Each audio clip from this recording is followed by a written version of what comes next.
Welcome to a Y2J Does Tech tutorial on the DJI Spark flight modes. So in this video we're going to cover the intelligent flight modes as well as active track and tap fly. So in your little mode selection menu, select active track, then you will have to drag over top of yourself. This is going to tell the DJI Spark, follow me.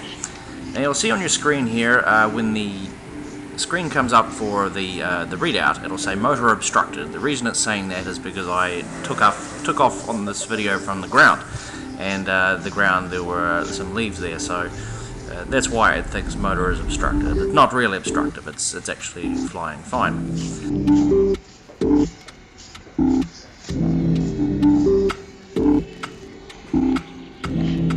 That was active track.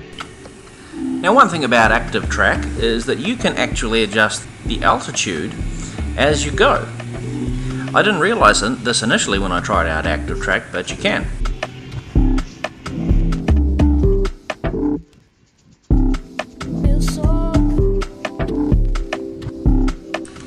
A word of caution though, if you put your Spark too high into the air, it'll actually say subject lost, searching, as you're seeing on the screen right now. That means the Spark has lost you, it needs to find you again, so you need to bring your Spark back down until it can recognize you again and then continue to follow you. I'm sure there's Puritans out there from the Oxford English Dictionary that are really not a fan of all of these technological terms that seem to arrive, things like selfie, and here we have one called dronie. So you select quick shot and then cover over your body, just like you did before. Press go. And the Spark is going to start flying backwards and up, and the distance that it can go backwards is adjustable, as you can see there. I currently had mine set to 40 meters, so it will record and go up and back. Now you can't be recording before you start these intelligent flight modes because they automatically record once they start. So just keep that in mind. It can be counterintuitive because other times when you're flying the Spark you're just always recording, or sometimes people are always recording. But with the intelligent flight modes, they actually start and they stop when they complete the maneuvers. So this applies to the 4 main intelligent flight modes that are on offer with the current level of firmware. So continuing with our quick shots, we now select rocket. So select rocket, drag it over top of yourself, press go. The drone is then going to move back slightly and then go straight up, and it's going to automatically adjust the gimbal to point down. Now again, it will record once you start the maneuver, so do not be recording prior to that. It'll go straight up, it'll stop its recording, and then it'll come back down. Now that's one important thing to remember with these intelligent flight modes, is that they do go up and then they finish their maneuver and they'll actually come back down. They don't just stay at the end of the maneuver. Very handy to know.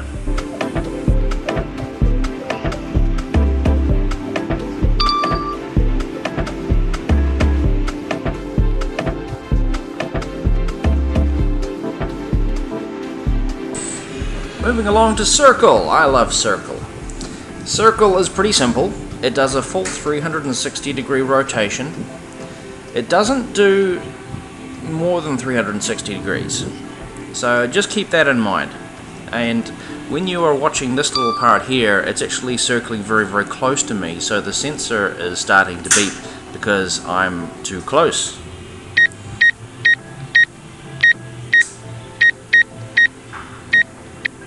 Nevertheless, it still completes its maneuver regardless.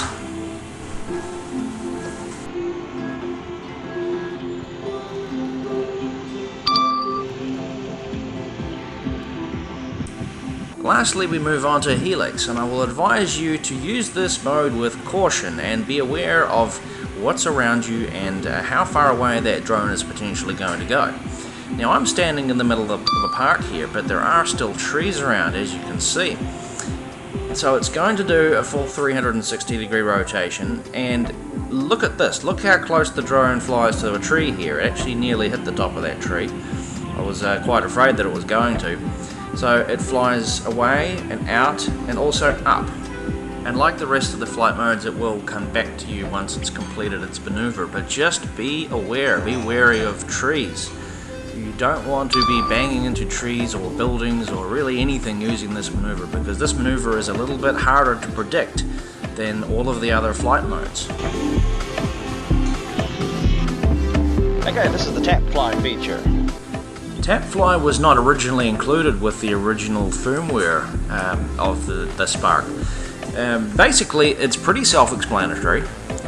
It brings up a grid, and basically you just press where you want to go and it flies there.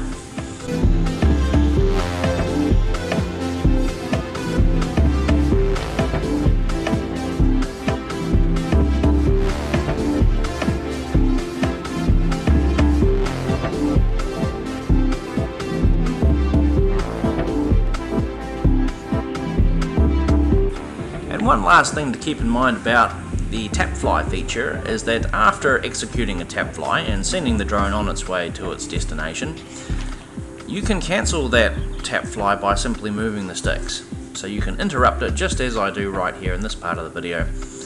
Stop it from its current trajectory. Very useful because you don't want it to go hit something. So that was the DJI Spark Intelligent Flight Mode tutorial video. Hope you liked it. If you liked it, share it on Facebook and stay tuned for more tech videos, tech reviews and Spark videos.